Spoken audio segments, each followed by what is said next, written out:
bothies, unexplained sickness, a 2-week cruise across the Atlantic, a horrible car accident, and a weird Uncle Gary. This is my 5 top crazy travel stories from traveling for the past 2 years.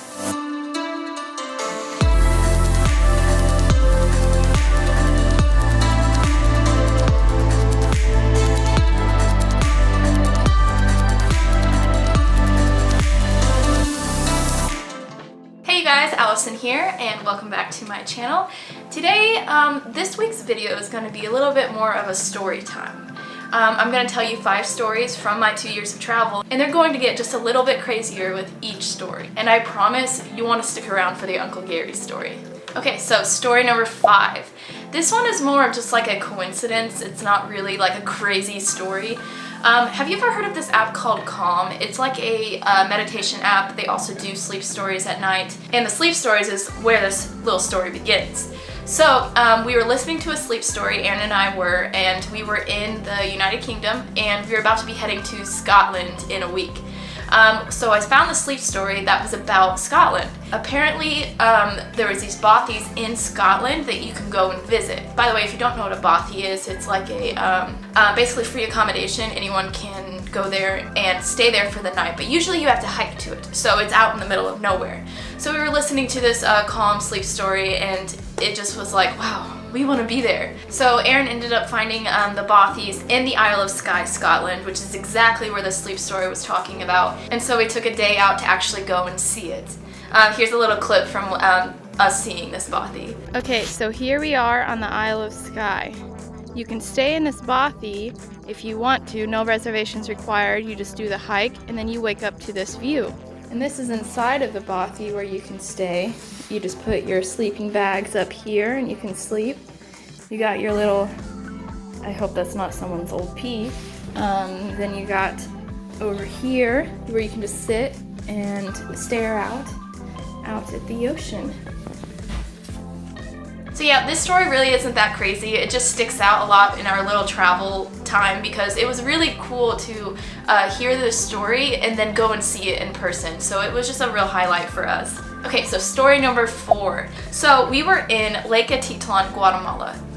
Beautiful, absolutely beautiful. We were staying in this hostel, and we actually had our accommodation was on the water. Probably the most beautiful location I've ever stayed at. Well, what we didn't realize though is that this little like accommodation on the water, I thought there was going to be like 5 of them, but there was only 1. And the rest of the hostel is all inside of like the complex, and they're like yurts and everything that you can rent out and then stay in the yurts. Our second day there, I started feeling a little bit upset to my stomach. This was at 2 o'clock in the morning, not, you know, in the middle of the day like convenience wise. It was at 2 o'clock in the morning. And for some reason, this hostel closed the doors into their complex that night. They haven't every other night, but this one night that my stomach was upset, they were closed. And guess what was inside of the complex? The bathroom. So, go ahead, paint that picture. Yep, it's gross. Let's just go ahead and not go into that. This lasted all night, and I woke up the next morning, and it was just, I'm telling you, I've never had a child, and I feel like this has to be on par with the pain. I have never felt pain this intense ever, and it was just like in my stomach as if like there were razor blades going through my intestines, and I was incredibly nauseous, throwing up, all of the cool things that we're not going to talk about. I was just like, we need to find a clinic or something, maybe get some like nausea medicine just so I can keep something down, even water. And we went up to the hostel area and asked them. They were like, well, there's this little clinic in the town just right down there. It's a little bit of a walk, and you can take a tuk-tuk up and get up to the clinic. Well, by the grace of God, there was a clinic there, and it was in a school, and it was an English speaker. And now we were already like scared, like crap, we don't know Spanish that well. And thankfully he was just an old guy who was just doing some doctor work in Guatemala. So we were just like, oh, thank goodness. He was wanting to put an IV in my arm and hydrate me, but he couldn't find my vein. For some reason, no doctors can find my vein. It's like, they always say, you have such tiny veins, but whatever. And so I didn't even get like the hydration that I was supposed to. But then all of a sudden, he gave me a shot of Dramamine. just straight Dramamine, that was it. And then that first shot, it just wasn't working. Then he gave me a second shot, and that knocked me out. It was a scary moment because we were in another country and don't know the actual medical care we will get. And who knows, maybe he shot something else in me that, I don't know. Let's try not to go there. But the second I woke up, it was just like, done. Nothing at all. Everything was fine. It was as if it didn't even happen. And I was like, I feel so much better. So he let us go. He was like, go get some Gatorade down at the tienda down there and hopefully that you start feeling better, and I did. Okay, so story number 3. This one is more of just like a happy story, and it's kind of shaped our lives in the past year and a half as to like where we are now. And it is called the Nomad Cruise. And basically it is a cruise for 300 digital nomads, and we went from Barcelona, Spain for 2 weeks across the Atlantic to Recife, Brazil. So it was like this crazy long journey just in the middle of the ocean. We got to stop in really cool places like Cape Verde, Tenerife, and Gibraltar, UK. It's just like a little territory off of Spain, but it's actually from like the UK's, it's the UK's territory. And then there was these cool little monkeys there. It was awesome. But on this cruise, we actually met some amazing people, and currently, if you didn't know, I'm in Arizona right now, and we're actually living with 2 people who we met on that cruise. So we've made lifelong friendships. We also were able to kind of kickstart our journey of becoming a videographer / video editor business. So it just was a great experience overall, and really just like made a step up in our digital nomad game, I guess. Really, that's all the story is. It's just, it was a positive experience, and it really just was a highlight in the past 2 years of travel. You've probably heard me talk about it before because I really, really loved it. Okay, so story number 2. We're actually back in Guatemala. Guatemala was kind of an emotional trip. We were there for 2 months, and we were there on a missions trip, and originally, this was like right when we started traveling, like 2 months into our years of travel. And we were like, hey, our church is going on a missions trip to Guatemala. Let's go ahead and go. They're only going for a week, but let's go ahead and just, go for as long as we want. So we ended up staying with the family for 2 months, and there was even another missions team coming out. So we were able to go through 2 missions teams and kind of help out the family that runs the missions there. Well, Aaron and the guy, the head of their family, his name's Wesley. He was just like, hey, this next team that's coming, would you mind driving? I would not want to drive there. I mean, it's like gravel roads and steep mountain drop-offs all the time, and very like skinny, and it's hard, it's hard for almost 2 cars to like pass each other like this. Well, Aaron was driving, and it was whenever the second missions team was there. We were heading back, and it was a great day, a super emotional day actually. We were all just like singing and worshiping, and it was really great. And Aaron and I were feeling very positive about this experience we were having.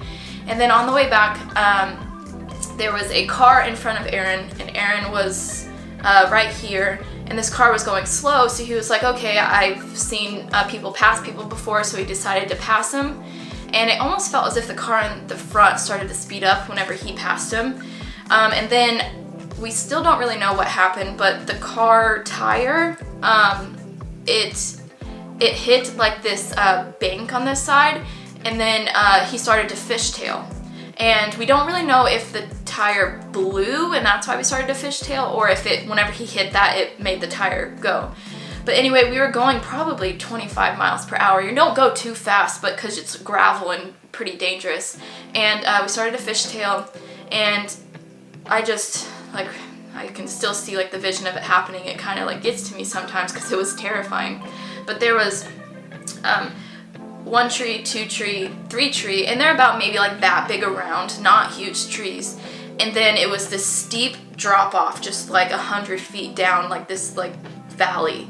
And what happened was fishtail, and then he went into the first tree, and then the second tree, and then the third tree stopped us. So it was literally just that third final tree, and if those trees weren't there, I probably wouldn't have been here speaking today. So it was just this, it was so crazy, those 3 trees that were right there, and then everything else like there was no other trees around. So like literally it happened at the perfect moment to hit those trees so that we wouldn't go over. And it's just, it's still even hard to talk about sometimes because it was intense, and it definitely still kind of affects me. I have really bad anxiety in cars. I have been in multiple car accidents before, but that one definitely was just like, because emotions were already high, and then it just led into that. It was a hard experience, but in a way I'm kind of glad that it happened. No, not really. That's not something, I shouldn't say that. I'm not glad that it happened. It's just, it's shaped me into who I am, and I've learned from it. So yeah, that's story number 2. Okay, so let's get to a little bit of a funnier note instead of all of that sad car accident story. Alright, so this story, you know what? I'm not as good of a storyteller as my husband is, so I think I'm gonna go ahead and get him in here and explain this story to you. Hold on a second. Okay, come here, Aaron. Sit down, come hither. Oh boy. Alright, so I am doing my top 5 crazy travel stories, and I am on number 1, crazy travel story. Do you have any guesses of what it could be? I think so. Yeah? Well, I need you to tell these lovely people about Uncle Gary. Oh boy. He's not a real Uncle Gary. That's just. Yes, he is. Oh. He's my weird Uncle Gary. No, I'm just kidding. He's not he's just we know. Actually, I don't even remember his name. Nope. Okay. Anyways, let's okay. We were doing our 8-day road trip of Iceland, and we were going around the entire perimeter of the country. And I don't know, we were 3-4 days in, and we had booked a place on booking.com, which after a year and a half of traveling, we've learned is usually like nice accommodation. We're driving to the location. It was listed as like an old rustic farmhouse, and we were like, okay, this could be cool. And we get out there, and as we get closer, you start seeing like a barn that's, faded red and some dilapidated paneling and everything. And, we're kind of getting that sense all of a sudden, like, okay, this isn't looking how we had in our minds, but, maybe don't judge a book by its cover, right? And we get to the front door and it's open. And as we walk in, immediately we realize that this doesn't look like an accommodation. It just looks like someone's old farmhouse. And we're like, okay, like maybe we didn't go to the right place. Start walking through the small house that it was, and I get to the living room, and there's this old man, henceforth will be called Uncle Gary, and he's just sitting on the recliner watching TV, like not even paying attention. I was like, excuse me, kind of concerned that he wouldn't speak English, and he's like, who are you? We're like, hey, booking, like we're supposed to be staying here tonight, we think. And he's like, oh, okay. He's like, where are you from? And we're like, America. And he's like, oh, okay, Allison? He's like, yeah. Like, what? Anyways, super informal, just this old dude's house. He was really nice, but in his long johns. Yeah, he had long johns on, like, and beer cans everywhere, and it was really, we're pretty lenient, but this was definitely pushing, our experience. And he's got shotgun shells everywhere, and he's clearly like a hunter, and then he starts telling us about how many guns he has. And but they're locked up, so it's okay. And we're just like, he was like what? reassuring us, like, hey, it's okay, you're safe. There could be some people coming in and be like, I am going to die tonight. Right, yeah, it's really sketchy. And anyways, we're just getting started though. So then we decide, we're like, well, we're here, right? It's just one night, we'll stick it out, and anyways. So then we go and get our bags and stuff and bring them in. And we had gotten some top ramen to make for dinner because that's like the only thing we could afford in Iceland. And, we're making it, and all of a sudden, like, commotion starts, confusion's going on, and then we realize that there's a bird that's flown into the kitchen. And not just flown in, but been chased in by these 3, like, wild cats. There's a bird in the kitchen.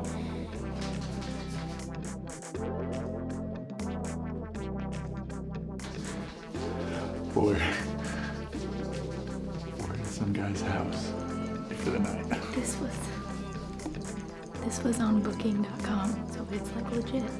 what is happening? Like, we're just trying to eat dinner, and the dude's in the living room yelling at someone in like Nordic or Icelandic or whatever, however they, label the language. And so I'm like, I don't know if I can go ask the guy. I'm not touching the bird. I don't know what's going on. So finally I go over and tell him, and he comes in, just like grabs the bird and like throws it like outside. He's like, yeah. And we're just like, and he's like, I hope that won't ruin your stay. And we're like, oh, don't worry. Like, this is already like not what we expected. So, anyways, and then he finally went to bed, and we went to bed, and then this like other group shows up at like 11:30 at night. He's asleep. He wakes up, and then he shows them into their room. Well, we didn't even realize there was more than one room there. At this place, it listed it as, oh, you'll have a kitchen, you'll have a TV, you'll have all of this nice stuff. But it was his stuff. Right. It wasn't even like for the guests. Like, oh, what, do you want me to just go chill in your living room with you? And like, I mean, I would have, I think, if it wasn't already a weird scenario. Right, like, if it was just like someone's house and it wasn't like... Or like a shared Airbnb or something. Yeah, that's fine. What we had was a room that the door wouldn't even open all of the way. It hit the bed. Like, it was literally like... small. Like, I'm trying to like do it, but tiny. So it just, so we were surprised, like, wait, there's another room here? Like, this house is so small. Oh, lastly, when we woke up in the morning at like 7:27, he like walks by our door and just rips a fart, like super loud, right? Like, if we hadn't already been up, it would have woken us up. And then he goes to the fridge and cracks a cold one. Like, are you kidding? Like, we were like, yo, this guy is something else. And so, yeah. This place was $80 a night, so it wasn't cheap. I would say the main takeaway was the unexpected part on our part, because it was through booking. So we never thought that we were going to end up, like, if it had been an Airbnb, I would have expected it. I think that could be your top travel story. It's crazy. Well, I'm gonna go back to what I was doing. You're welcome. Okay. Well, I hope you enjoyed those travel stories, and I hope that they made you laugh. I hope that they kind of like put into realization of how crazy travel can be and how unexpected stuff it can just happen at any moment. So if you enjoyed this video, please go ahead and give it a like, hit subscribe, share it with all of your friends if they want to laugh too. And I will see you guys in the next video. Bye.